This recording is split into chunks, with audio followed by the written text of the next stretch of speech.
Queridos alunos da disciplina Liderança Cristã, é um prazer sempre renovado poder usufruir desta oportunidade ímpar, desta videoaula, para compartilhar com vocês acerca de assuntos relacionados à liderança cristã. E o nosso tema de hoje é palpitante. Nós falaremos sobre o papel do líder nestes tempos da pós-modernidade. É um assunto que fala de transição, de adaptação, e o líder, mais do que ninguém, precisa estar antenado, precisa estar ligado com tudo aquilo que acontece à sua volta, com as mudanças por que passa a sociedade. E hoje nós vamos destacar alguns tópicos.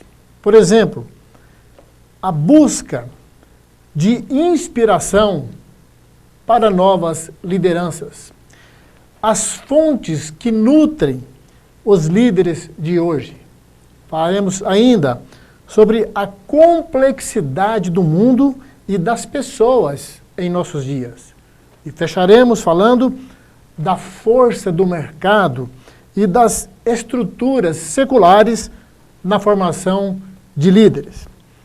Estas colocações ou estes enunciados eles constituem princípios basilares da função de liderança nos dias de hoje. Liderança é a palavra-chave do momento. Ela está em todos os lugares, nas mais diversas áreas, mais diversos assuntos. Nós poderíamos citar, por exemplo, até no meio político, os representantes do povo que exercem suas funções no poder legislativo, no âmbito municipal, no âmbito estadual ou federal, eles trabalham sempre na coordenação de um líder.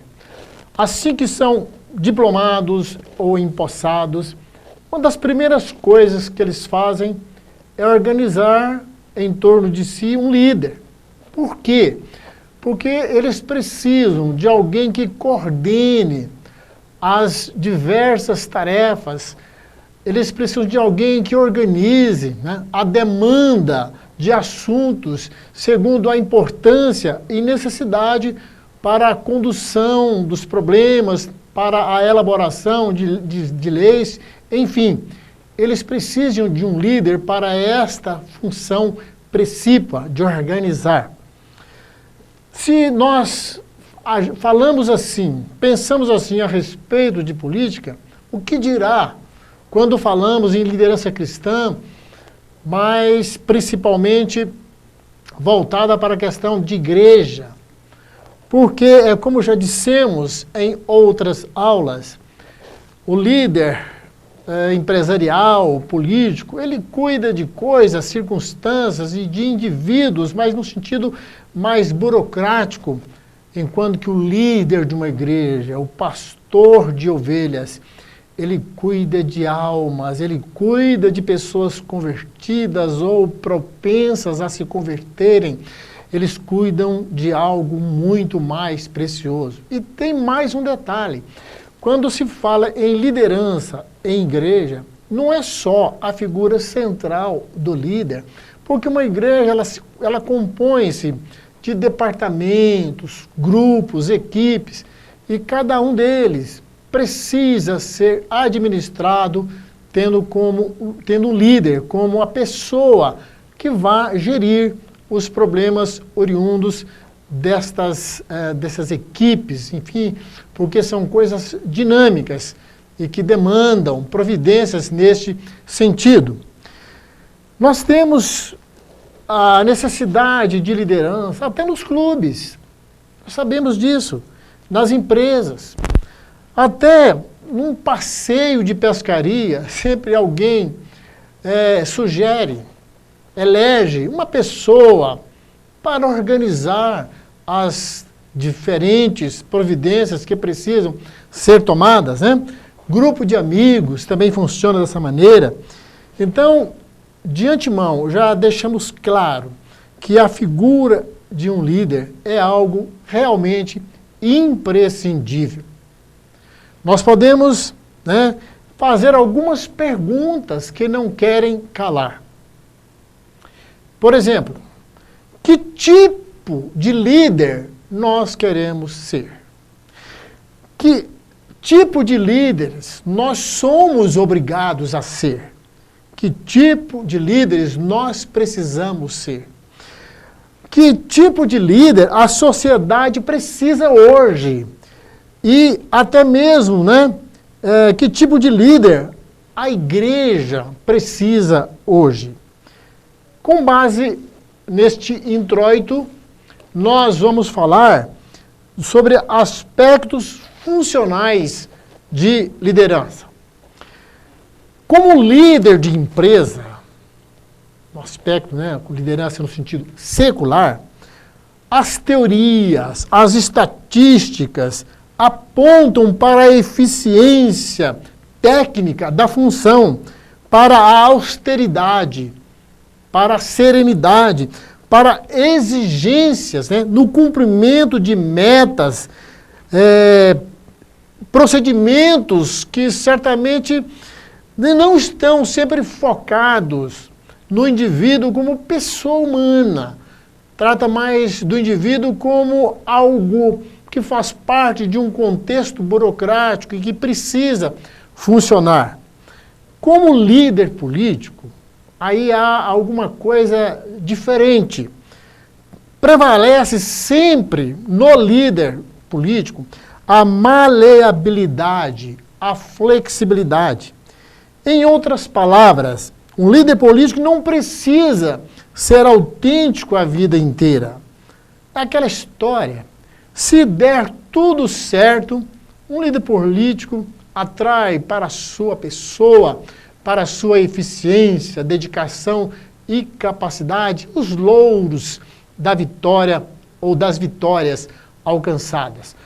Se as coisas derem errado, e aí então vem a culpa em fatores, em outras razões não inerentes ao pleito, circunstâncias diversas, o líder político ele é essencialmente um visionário e essencialmente um otimista. É aquela história. Quando ele é eleito, ele é bem sucedido num pleito, ele fala da sua eficiência, da sua dedicação, mas quando ele não consegue ser eleito, por exemplo, ele atribui outros fatores e diz mais: nós não fomos eleitos, mas nós tivemos uma votação expressiva. E até diz, eu fiquei em terceiro lugar, e as pessoas nem se dão conta de que naquele pleito só havia 3 concorrentes. Ou seja, o último lugar vira terceiro lugar. Mas esse detalhe para falar de uma curiosidade, é para falar dessa flexibilidade, dessa maleabilidade de um líder no sentido político. Qualquer que seja a natureza da liderança, existem as imposições da sociedade moderna, principalmente em 2 figuras, o merchandising e o marketing. O que é o merchandising? É a técnica mercadológica que diz respeito à colocação de um produto no mercado, em condições competitivas, adequadas e, sobretudo, atraentes para o consumidor. E o que é o marketing? É um conjunto de ações estrategicamente formuladas para influenciar o público quanto a determinada ideia, marca, produtos ou serviços, etc.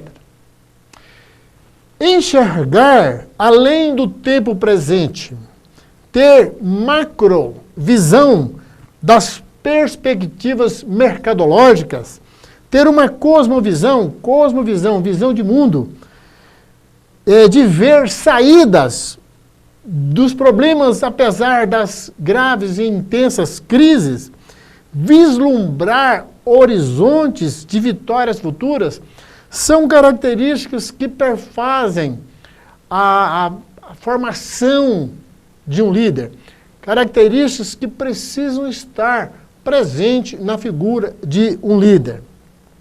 O líder não tem limites para a própria projeção. O líder tem projeção no mundo. Agora, todas essas coisas funcionam de maneira diferenciada de um líder no sentido de igreja, no sentido de liderança cristã. Porque um líder cristão, além de todos esses detalhes que circundam, que permeiam a vida de um líder, além desses detalhes, ele vive em função dos seus liderados, dando assistência necessária e intercedendo junto a Deus em favor dos seus liderados. Sofrendo o sofrimento do liderado, chorando com ele e alegrando-se com ele. São essas características. Algo bastante triste é quando o líder é insensível a essas situações. A ovelha pede socorro, a ovelha geme, eu preciso de ajuda. Ou então, quando a ovelha passa por uma euforia de um bom momento e precisa do líder para compartilhar aquela alegria. E é triste quando nós vemos líderes insensíveis que passam ao largo de todas essas situações. Assim como o levita e o sacerdote naquela parábola do bom samaritano.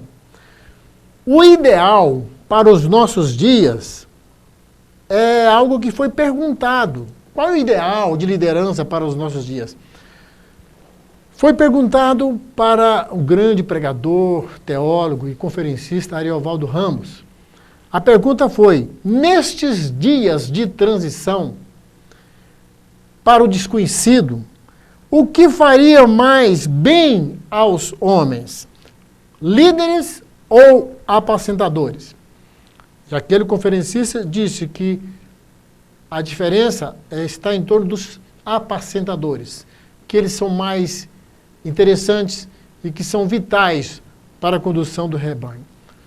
Pensando sobre o assunto, eu cheguei a refletir que, na verdade, ambas as coisas são necessárias, porque nós precisamos, né, do líder que é apacentador e do apacentador que é líder.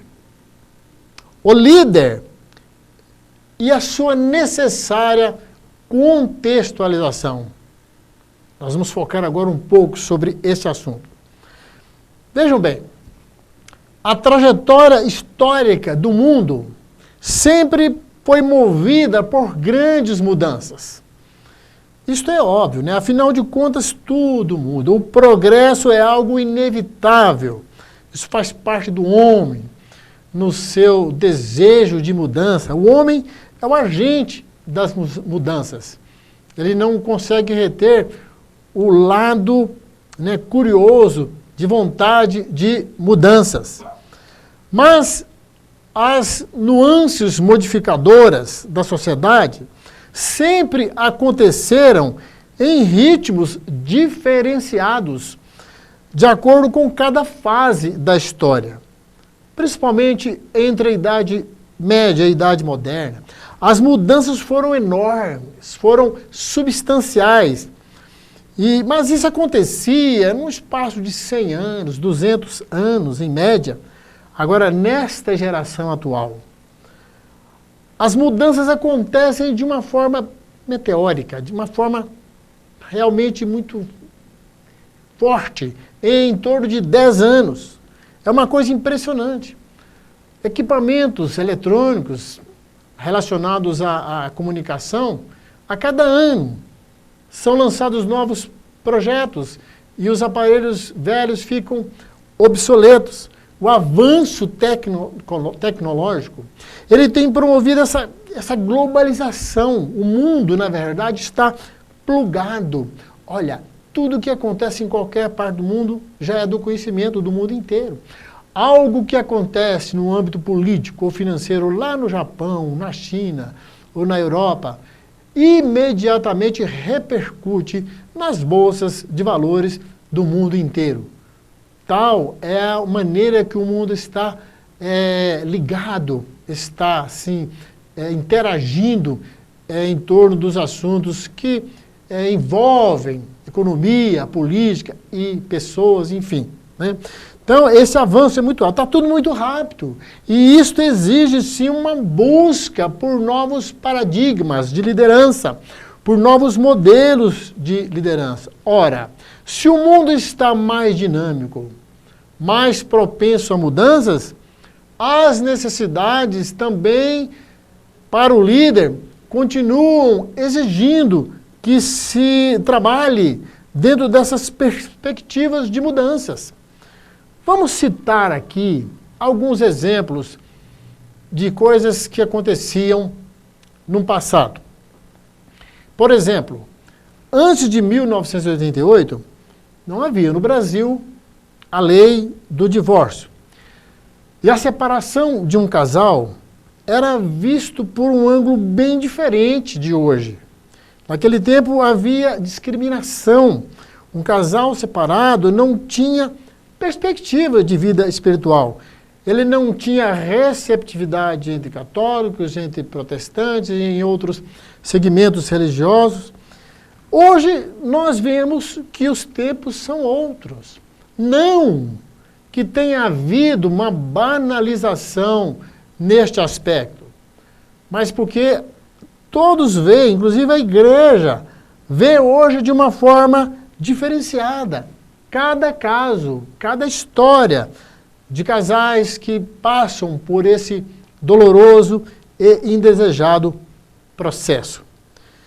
Aceitando ou não essas mudanças, da nova condição de vida social, um líder precisa estar munido de informações para aconselhar, para ajudar. Porque a cosmovisão, a visão de mundo, também hoje é diferente. Naquele tempo, pessoas que eram separadas, na verdade, nem procuravam ajuda, porque de antemão já sabiam, já se consideravam condenadas, já sabiam que não seriam recebidas. Vamos dar aqui alguns outros exemplos. Antigamente era inconcebível um marido, por exemplo, procurar o seu líder, o seu pastor, para falar de um problema íntimo. Isso há 30, 40 anos atrás era praticamente difícil de acontecer. Um marido não chegava no seu líder para compartilhar problemas e falar, por exemplo, de disfunção erétil. Aliás, naquele tempo nem se sabia muito o que era isso. Uma mulher jamais compartilharia os seus problemas íntimos, né? De frigidez, problemas relacionados à questão de orgasmo, de traumas vividos na infância, na condição de vítimas de abuso sexual. As mulheres não procuravam, não havia essa abertura, esta facilidade, esse intercâmbio para conversar. Hoje, o líder pastor precisa ser orientado, inclusive sobre muitas coisas, inclusive sobre planejamento familiar. Enquanto que num passado remoto, as mulheres eram consideradas como apenas para gerarem filhos. Elas eram programadas para isso. Isso fazia parte da estrutura do casamento. Casamento era para isso, para gerar filhos. De modo que questões relacionadas ao prazer sexual, à afinidade conjugal e tantas outras coisas boas mais, ficavam descartadas. Hoje, já se sabe que inúmeros problemas que dão origem a conflitos podem ser resolvidos com tratamento psicológico e espiritual nesta área. Então, por essa causa, é preciso que os líderes estejam preparados para esta nova demanda neste conturbado e complexo mundo pós-moderno.